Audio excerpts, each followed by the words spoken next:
For a while now, I've been meaning to kind of go through my photo book collection and just find books I can let go of. I've needed to just make room for new books before I add any new ones to the shelf. And I love photo books. It's my favorite way to consume photography. So I finally got around to going through and picking out some books that I could let go of, and I listed a bunch on Instagram. As a matter of fact, if you bought a book, there's a good chance you might be watching this video. So I appreciate all of you who picked up some books. I managed to let go of some books that I always said I was going to hang on to. First edition of Andre Wagner's here for the ride. Troy, I hope you enjoy it. But as I continued to add more and more books, it became easier to let go of more than I originally planned on. So that kind of got me thinking, if I continued doing that, like how small could I whittle this collection down to? And I get a lot of questions all the time about like my 10 favorite books, or 10 books I would recommend if you were starting out to buy photo books. I think this will kind of answer those questions in a way. I wanted to basically give myself, if I could only keep 10 of these books that I already own, what would those 10 books be and why? There are books that I would include just for like sentimental or personal reasons, like books that friends have given me or books that really meant a lot at like a specific time in my life. But then I would also want to have like a variety of different styles and genres, trying to, kind of cover all of my bases of what I like to consume photography wise. And I think my top 10 list here is sort of a mix of all of that. I did give myself one rule of no repeat photographers, so only one book from each photographer on the list.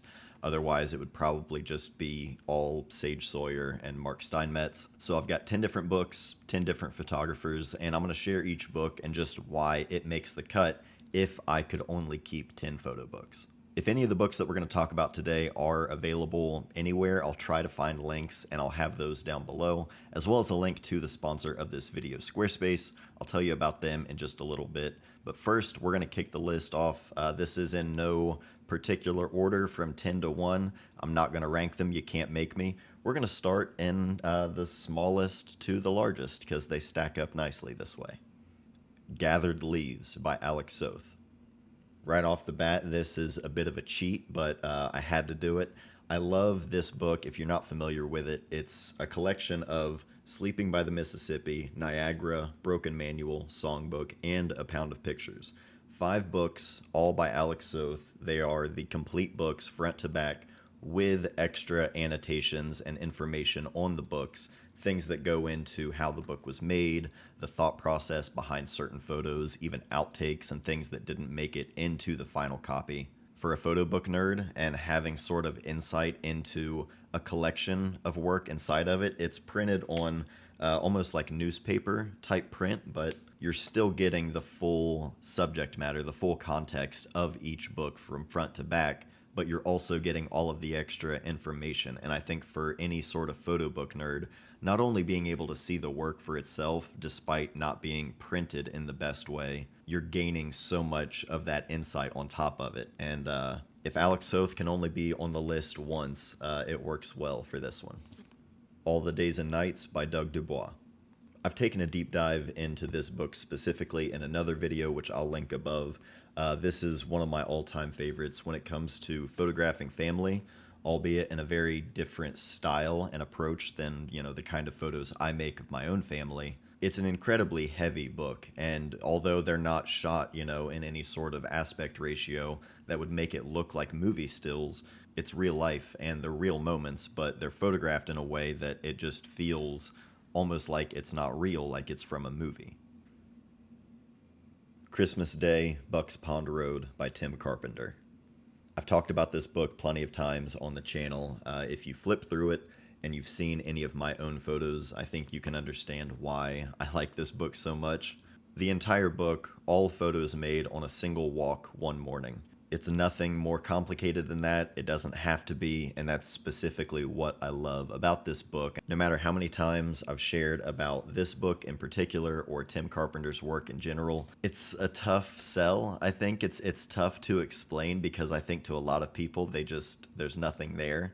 and I get it because that was my first initial reaction. I think it was a copy of Local Objects by Tim, and the more I spent time with it, and then the more I spent time specifically with Christmas Day Bucks Pond Road, I don't know if I can ever put it to words exactly what I love so much about Tim Carpenter's work, but if there could only be one, it's this one.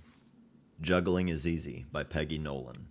I believe this was my favorite book that came out last year. I'm obviously a sucker for everyday life and that sort of photography, and Peggy Nolan, as a mother raising an entire family on her own while making these incredibly complex and personal but beautiful photos. The early childhood, all of the teenage years, and everything that kind of comes along with it, it's just an incredible display of raising a family, let alone raising one yourself. Wires Crossed by Ed Templeton. Without skateboarding and the photographers and artists within skateboarding, I don't think I would be the photographer I am or would have any of the influences or interests that I have. So Ed Templeton has to make the list, and Wires Crossed being the book on all of Ed's photography within the world of skateboarding. And I love Ed's photography. I actually love his paintings a lot more than I love his photography, but his work documenting not only his skateboarding career, but the careers of everyone around him, everyone coming up underneath him. It's an amazing document for the sake of skateboarding history and also just from the sake of documentary photography. This is the kind of stuff, the more candid, just in the van, in between actually skating, this is the kind of photography that I always gravitated towards anytime I would see them in magazines or in video montages. That's the kind of photography that I really fell in love with early on. In Plain Air by Irina Rozovsky. This is another one that I've made an entire video about, so I won't go too in-depth with it, but all photos made in Prospect Park in New York, and Irina's work, it has this feel of people watching that I really love. Photographing a little bit from a distance, a lot of times it feels just very quiet and still. Even when she's making photos of people and they're engaging with her and interacting with the camera or, looking right into the lens, it still just feels so quiet and soft, almost like she wasn't really there except to the person looking into the lens. American Silence by Robert Adams. Initially, when I was making this list, I wanted to kind of stay away from any sort of retrospective or big collection, albeit, that's another exception to the rule. I like when a book has a specific theme or idea in mind and the photos just exist within this one collection and it's not everything all together. But Robert Adams' work, I think specifically, even if it's going from book to book or different series, the vast majority of it works together so well, and this is such a big, dense book, it feels like you're getting everything you would possibly need if you could only have one book. Some photography or photo books I kind of have to be in a certain mood for. Robert Adams, to me, is the kind of photography I could look at anytime, any day. It doesn't matter what kind of mood I'm in or what I'm really interested in shooting at the moment. It's timeless, it's inspiring every single time, and to have a massive collection of his work all in one book, this would be the one. I hope you're enjoying a look at some of my favorite books, and we will get right back to it after I take a minute to thank the sponsor of this video, Squarespace. Speaking of photo books, I recently released my new book Surveyor, which is available on mattdayphoto.com, which I made with Squarespace way before they ever sponsored the YouTube channel. They just really are the #1 place to build your own website. No matter what your skill level is, I have no idea what goes into web design and building websites, but I can use Squarespace. It's incredibly easy to use. Basically everything I do runs through my website, my online store where I self-publish books and zines and sell prints. All of that is directly through my website. I send out an email newsletter just keeping everyone kind of up to date on what's going on behind the scenes here, as well as upcoming videos. I do all of that directly through my website. Sharing work from personal projects. Years ago when I shot weddings and corporate work, I would use it to show my portfolio there.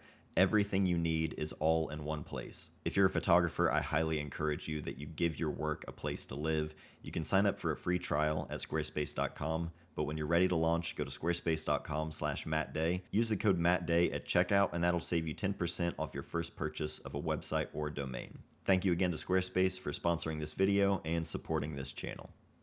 Summer Camp by Mark Steinmetz. You knew he was going to be on the list at some point. It was tough to pick just one, but I went with Summer Camp. I really feel like Summer Camp is the sleeper out of all of Mark Steinmetz's books. I just don't think this one is talked about enough. From the opening letter to the opening shot and everything that follows, Mark has this incredible way of building an atmosphere of an environment. It always feels subtle but intentional, whether it's the light that he's shooting in where you can clearly see the time of day or get that sense of the time of day. And even just the expressions and the interactions between people, there's this feeling of not necessarily a specific moment happening, but it's just this like stillness in time. To make these photos as an adult and not as a kid, yet the photos still feel like they're from a child's perspective, and it feels natural as if you're there in the summer camp and it's not actually coming from an outsider's perspective. These kids aren't always paying attention to Mark, and engaging with the camera. A lot of times it's sort of fly on the wall, and it all just feels so real and natural. You can't always find a Mark Steinmetz book that you're looking for. If you can find a copy of Summer Camp, grab one while you can. I'm telling you, this is the one. Dogs by Elliot Erwitt. Of course, another one we knew would be on the list at some point. My first son, Elliot, was named after this one right here. One of my all-time favorite photographers, probably my first favorite photographer when I really came to a point of having one. It was Elliot Erwitt, and it was specifically for his photos of dogs. I'm a dog person, so obviously I'm a sucker for just looking at this. It's sort of, it's a traditional coffee table book. It's just easy pictures to look at. But if you look a little bit deeper and not into everything else that Elliot Erwitt has done, which speaks for itself, but if you even just look deeper into these seemingly just funny, simple pictures, you realize how complex some of these are, and the sense of humor that Elliot Erwitt has. That was immediately what drew me to his work in the first place. Just some of the sheer coincidences that he was able to come across and be able to not only notice it, but react in time to get it, all for the sake of a funny picture. And he even has talked about how he would never describe his pictures as being funny, or he didn't set out to make funny pictures, even though people always tell him that his pictures are funny. But if you look at his work, if you read interviews of him, if you see portraits of Elliot Erwitt, he clearly didn't take himself or his work too seriously. And that's number one of the things I love about him and his work. American Scene by Sage Sawyer. I said I wasn't going to rank them, but if I had to rank them, I at least know this would make not just the top 10, but top 3. Absolutely love Sage Sawyer's work. I was lucky enough to have her sit down for a conversation here on the channel a few months ago. If you haven't checked that out, I'll put a link up above. Amazing conversation with Sage. She was so kind. And another one, I would have loved to include other books from Sage in my top 10 list, but if I had to pick one, it would be American Scene. The way she photographs people, especially in their own environments, and really puts herself in that environment to where it comes across really as the perspective of someone on the inside. You don't necessarily feel like an outsider looking in, despite all of the different kinds of, environments and people that she's around. There are plenty of photographers that I really admire that go out and photograph strangers and just, sort of immerse themselves in other people's worlds, and they just embrace everything with their camera. But the way Sage does it has always come across so genuine and warm and caring. Sometimes I think it's that character and who all of that energy is coming from that's going to really help get the camera, where it needs to be, in the right environment, around the right people, to make photos like this. But I think Sage's character and that genuine curiosity about the people and the environments in front of her, I think that shines through in her work. Those are the 10 books that I would keep if I could only keep 10 of them, at least right now, today. That it could change. I'm always finding new books, and I love all different kinds of photo books, clearly. If you're here watching this video, hey, good to have you here. You're one of us. The book videos, the photo book videos, these are the videos that YouTube Studio, when I log in, is like, hey, what are you doing? I don't think people are really, not a lot of people are watching this one. But I love photo books. I love this medium of photography and sharing it this way. And if I'm going to share photos and photography through videos, I'm going to shoehorn in photo books however I can. So I appreciate you watching these videos if you're here. I hope you enjoyed this top 10 photo book video, whatever this is. If you're interested in any books that I still have that I could let go of, I still have a stack of books that I pulled from the shelf to sell. I might add more to it. I don't know. It is easier to let them go the more that they do sell. Got to make room for more books. So if you're interested in any of those, just shoot me an email, matt@mattdayphoto.com, and I'll send over a list of books that are available if you're interested. But that's it for this video. If you have any questions or thoughts of your own, please leave them in the comments down below. But that's it for today. So thank you all for watching. I love you guys, and I'll see you next time.